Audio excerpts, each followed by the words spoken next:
It's been 25 years since the disappearance of a local TV news anchor. Jodi Huisentruit mysteriously disappeared on her way to work. The case continues to receive national attention. For weeks, we've been working on new developments on the case, including what police say what happened to the sealed police records. I also sit down with Jodi's sister, JoAnn, as she shares how she has never given up hope in the search for Jodi.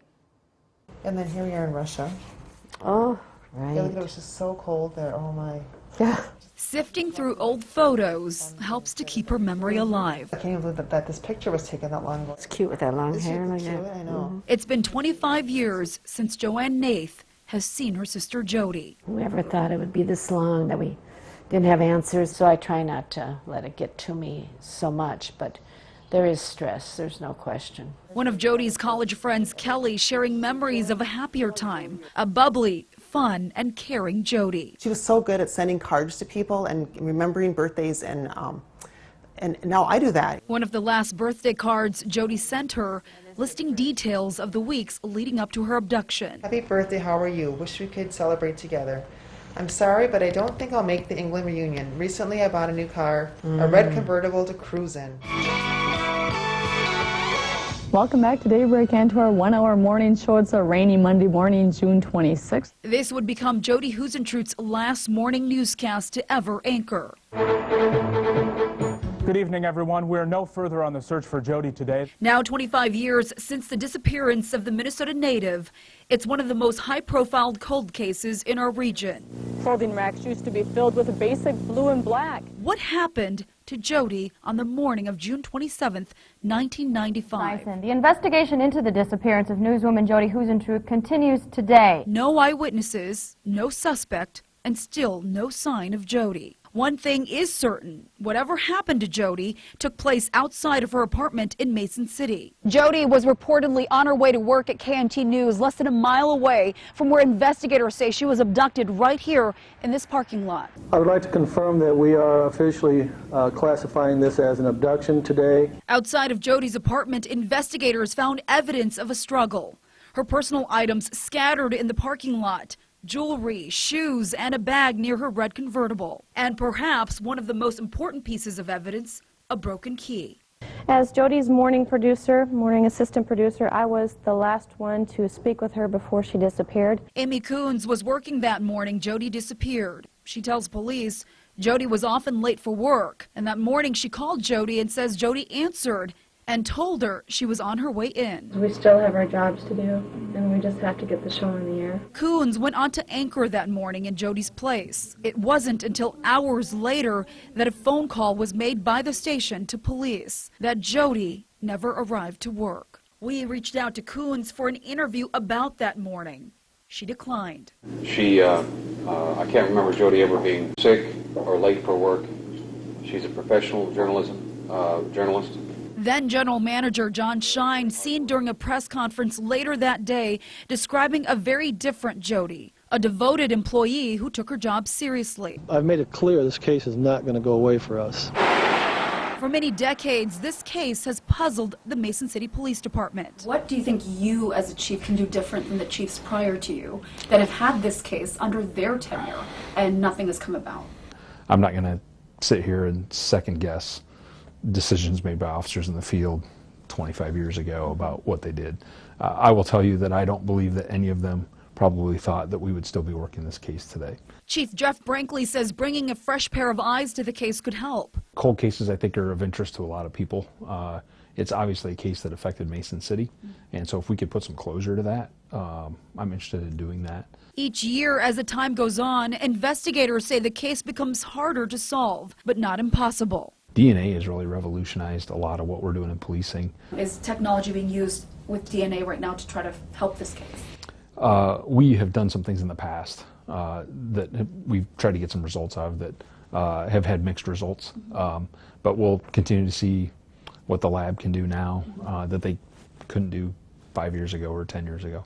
The case receiving national attention, from billboard campaigns to an episode on 48 Hours. She was a beloved rising star until she disappeared. To a group of former investigators and journalists being formed called Find Jodi, working solely to keep the investigation in the spotlight. The Jodi Huisentruit case was probably not a perfect investigation from day one. KAUS radio host Scott Fuller in Austin joined the team in January. He says every day the members of Find Jodi collaborate and discuss details of the case. The group has worked closely with law enforcement for the past 2 decades. We're not trying to solve the case. We're trying to collect information, try to dispel some myths or inaccuracies about the case, and keep Jodi's name out there. That's our primary function. Is there something that the police department's not doing that you believe the public is demanding? Obviously, that's the ultimate benchmark, right? The solved case of the police doing their job. But I will say that in cold cases, oftentimes outwardly from the outside, we look at the police and say, what are you doing? But there's oftentimes a lot that's going on that they can't talk about or don't want to talk about to preserve the integrity of the investigation. In their years of research and dispelling theories, one thing does remain certain for them. The biggest thing about the crime scene is the distance between the egress point of her apartment complex to her car was so small. It would have been a 10 to 12 second window. One thing most everybody can agree on is somebody was sitting there waiting and they saw Jodi's light go out and they waited for her to come out and they were ready, and that's when they took her. On the other side of the break, who is John Van Cise, the man whose name keeps popping up in connection with the case? And do authorities think the case will ever be solved? Stay with us. If you're just joining us, we're taking a look back at the disappearance of an Iowa TV news anchor, Jodi Huisentruit, who went missing without a trace 25 years ago. She was scheduled to anchor the morning news, her coworkers saying that Jodi was late that morning and that she was on her way in. But Jodi never made it to work. Authorities found her belongings scattered in the parking lot of her apartment complex. And for the past 25 years, authorities have circled back to one man, a friend of Jodi's. In 2017, a judge ordered the police records in the case be sealed. Court records show police executed the search warrant looking for GPS information on a pair of cars connected to John Van Cise. Van Cise has long been a person of interest in the case. According to Find Jodi, after more than 20 years, Van Cise, now living in Arizona, broke his silence and agreed to a first-ever interview. He insisted he had nothing to do with Jodi's abduction and has passed a polygraph test. Van Cise was subpoenaed to testify before a federal grand jury in Iowa on March 2, 2017. Find Jodi says he did not testify but was ordered to provide a DNA swab in addition to prints. In an interview with ABC6 News last year, a mutual friend of both Jodi and John Van Cise, Tammy Baker, says she spent the last weekend before Jodi's disappearance with the both of them. She tells us she helped to secure the interview with Van Cise. When I talked to John right after it happened, he was very distraught, and he really felt that he was being unfairly accused, and I don't think that's changed over the years. Nobody had been able to talk to John, and I really felt that he deserved the chance to be heard. Details of Jodi's case have remained sealed by the courts, and Chief Brinkley says it will remain that way. I think it would stay sealed until we would close the case. And what does that mean when you say close the case? At some point that we would administratively resolve the case in that we aren't going to be able to clear it, and so we would close it, or that there would be some movement in terms of prosecution. Okay. No suspects at this point. No comment. Are we closer? Are we any closer to solving this? I don't have any comment about that. It is not up for public debate. It is not up for discussion. The people working that case, the officers assigned to that case, the partner agencies that we're working with on that case, the people that need to know are part of that. If the police is withholding that important piece of information from the public, what can the public do? The first place somebody should go if they have information about this case is to the police department. Do you believe this case can be solved?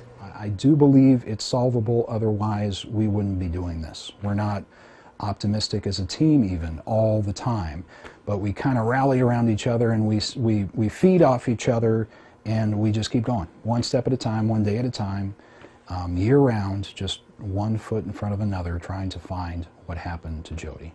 Well, this is cute too of you guys. I mean, who knew that these memories would be like the last memories, you know, that we wouldn't have pictures. Every day of her life, she just lived to the fullest. And, you know, she just deserved better than this. That was the last time we were all together. Jodi's friends say she had big dreams and set many goals for herself. That was her dream, I think, to just do what she was doing. She was always like striving to become better.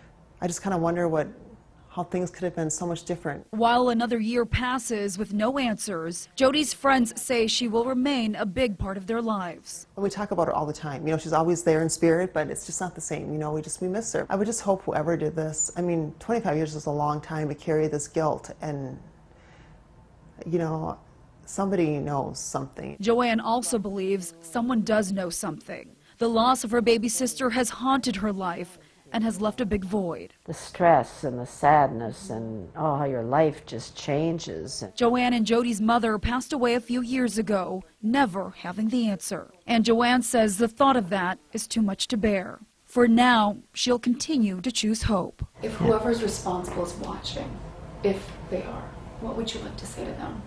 Well, I'd like to have them please come forward, you know, and tell us, and please, you know, let us know. It's just been too long. A plea from a sister who has been hurting for more than 2 decades. It's not fair to her. She's a good kid. We have to find her. To finally have some peace. The Mason City Police Department says it is not giving up in the investigation, saying that they will continue to stand with Jodi's family as they search for answers.